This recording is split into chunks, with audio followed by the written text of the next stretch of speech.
Hey there and welcome to SI Now. It's Monday, January 2nd. Happy New Year, everyone. I'm Ryan Asselta.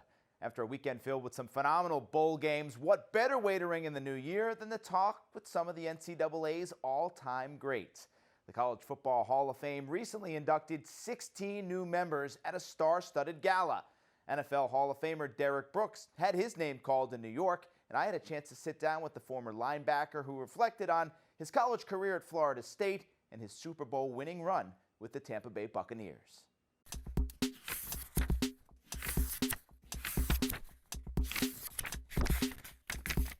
All right, Derrick, big year for you going into the College Football Hall of Fame with many of the game's greatest that have ever played going in with you this year. How big of an honor is it for you to go into the College Football Hall of Fame? Well, it's a tremendous honor for me because not only I've been fortunate enough to have other Hall of Fames, but this being the last one in terms of the football, tremendously blessed.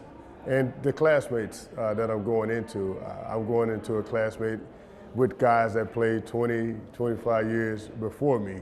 And Rod Woodson is a good friend of mine who's also in the Pro Football Hall of Fame. So I'm ecstatic now to get an opportunity to represent the College Football Hall of Fame and, again, use this platform that I've been blessed with for a greater cause. Let's hit on some of the highlights from your college days. You were a two-time All-American at Florida State under Coach Bobby Bowden. What was it like to play for Coach Bowden? It was special, and the opportunity to be a part of a team that won his first national championship is a memory that I wouldn't trade in for anything. To see his face, his posture, his environment in the Orange Bowl after the 1993 season was truly special. And again, just the competitiveness that we went through in the early 90s, it just made us better men. And again, I was blessed to be part of a team that was coached by Coach Bowden because he led by faith. He truly embodied faith, family, football in that order. And I commend them still today for being able to change young men's lives, especially mine. The one speed bump you hit was against Notre Dame, one versus two. You guys lose that game to the Irish.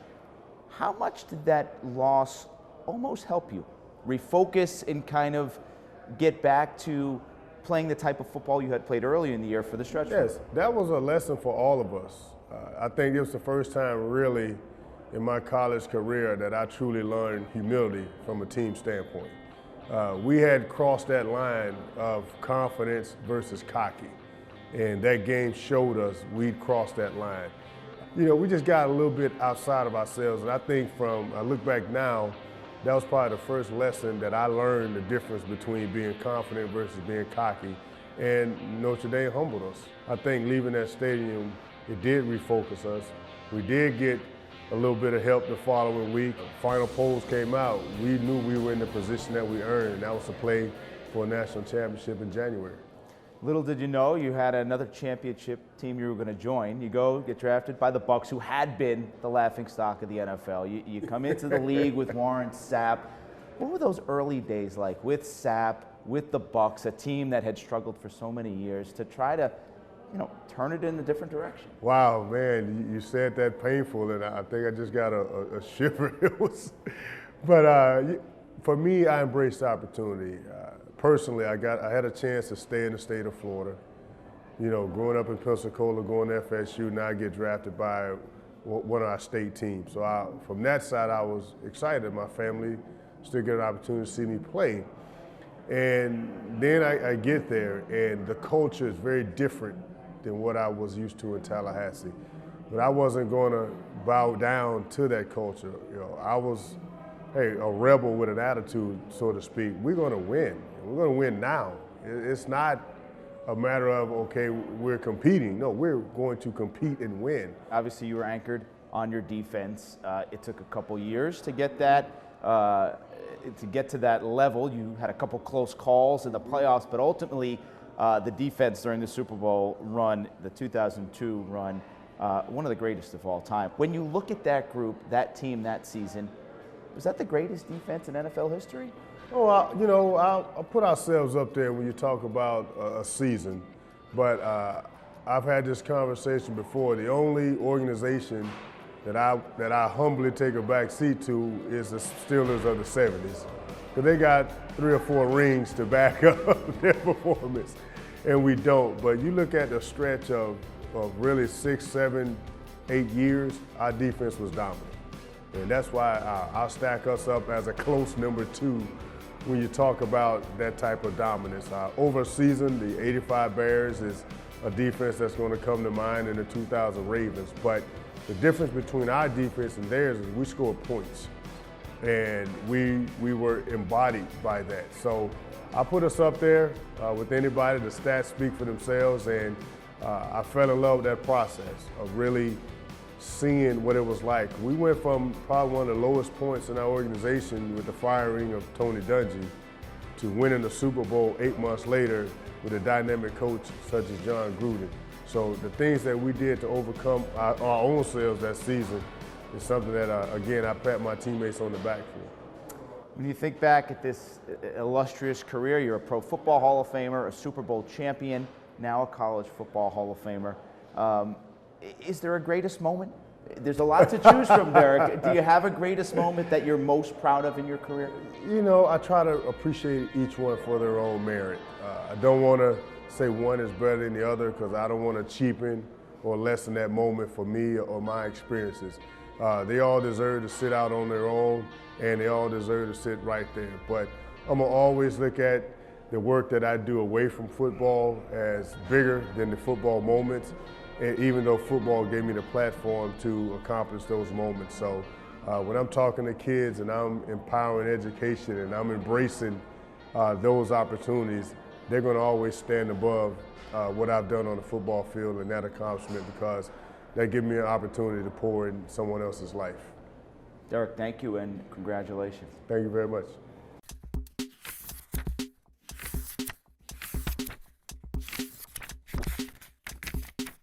Tell you what, that Bucs defense led by Brooks will always be number 1 in my book.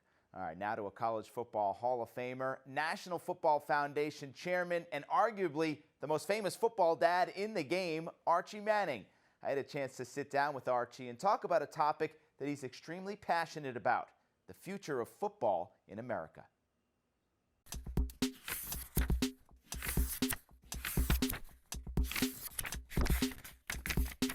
All right, Archie, you're the chairman of the National Football Foundation. You're a College Football Hall of Famer.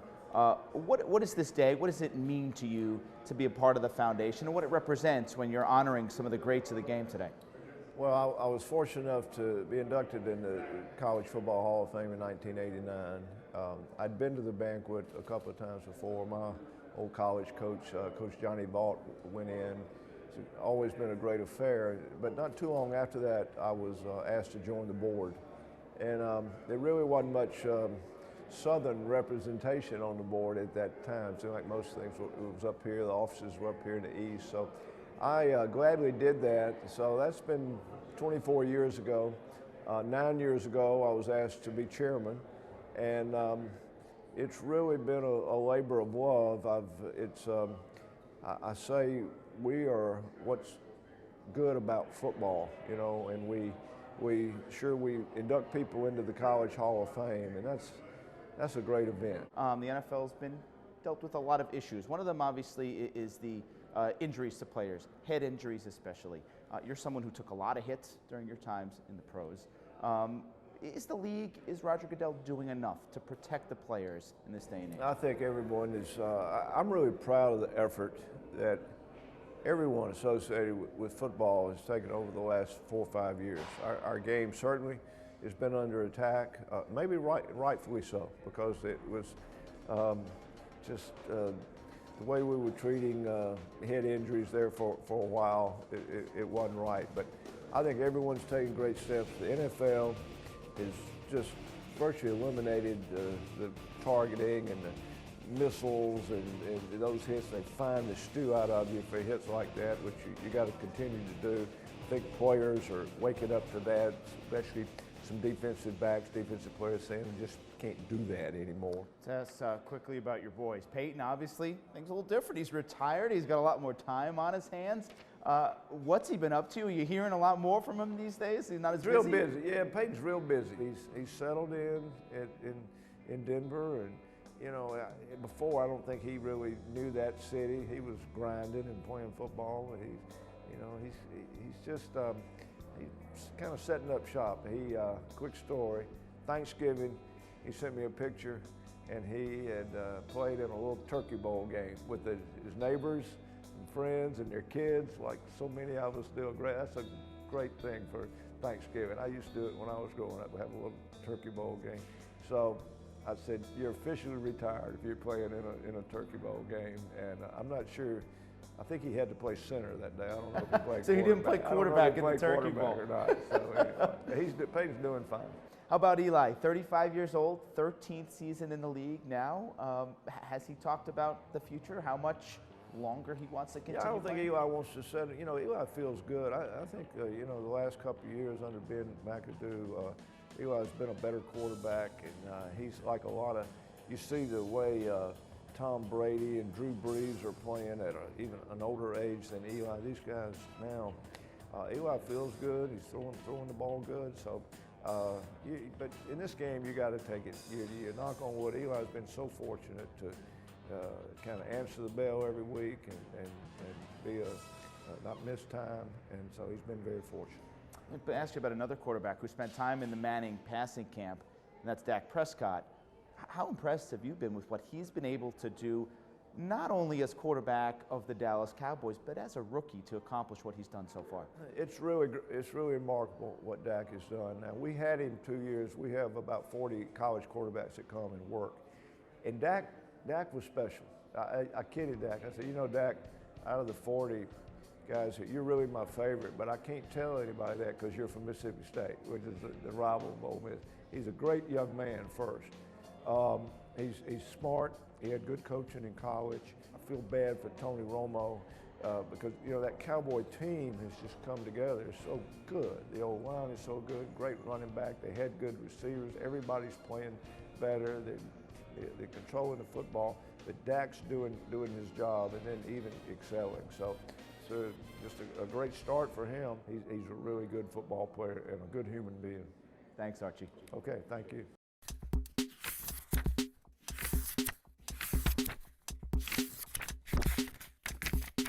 Great stuff. I'd certainly take Peyton Manning as my center anytime. All right, we're going to wrap up this College Football Hall of Fame edition of SI Now by chatting with the man who may have single-handedly reinvented the quarterback position. Randall Cunningham spent his college days playing at UNLV, but it was in the NFL where he became the most exciting player on the gridiron. A player who could throw like a quarterback and run like a tailback. Two talents that earned him multiple MVP awards in pro football.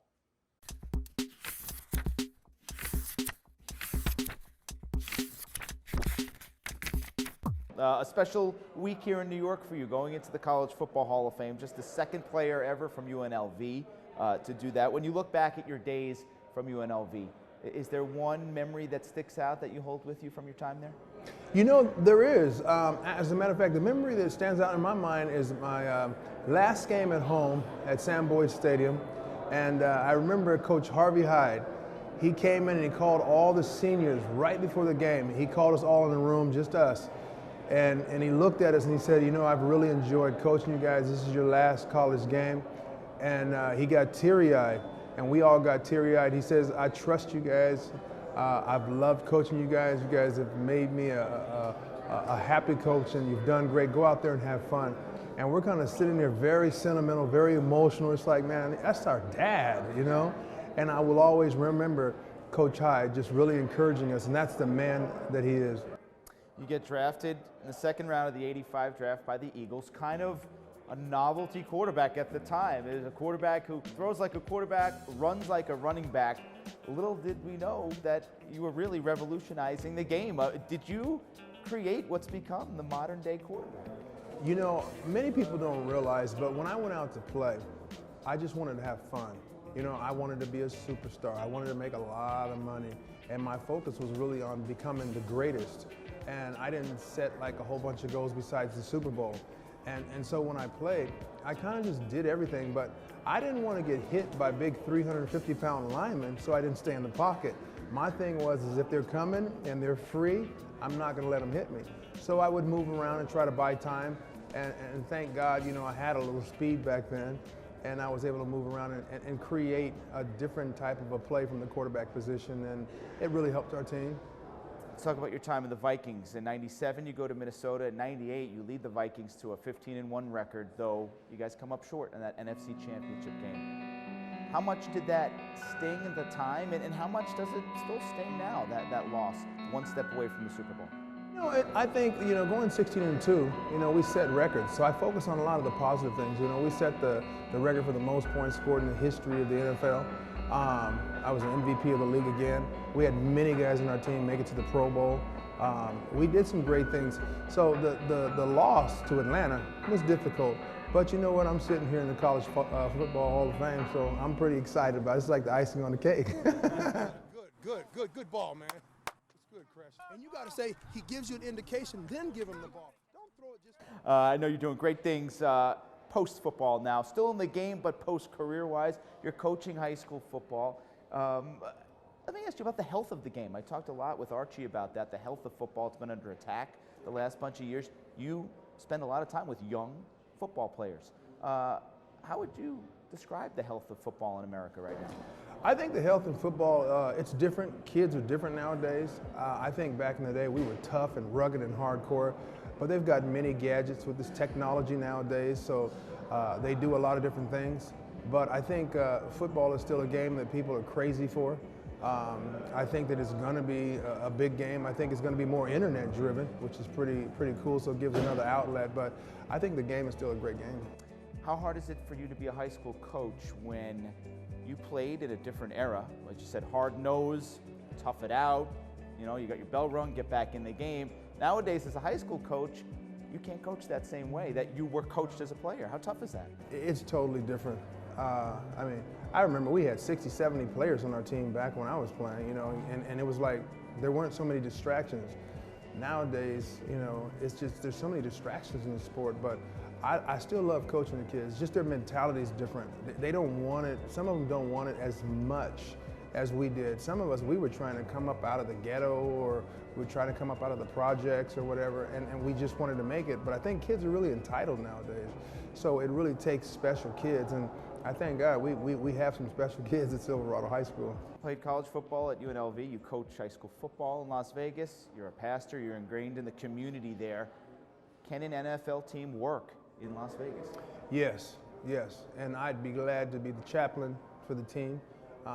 You know, they're concerned about the different things that come with whether it's the Raiders or the San Diego Chargers or whatever. But I really believe that if the Raiders come, it's going to be a success.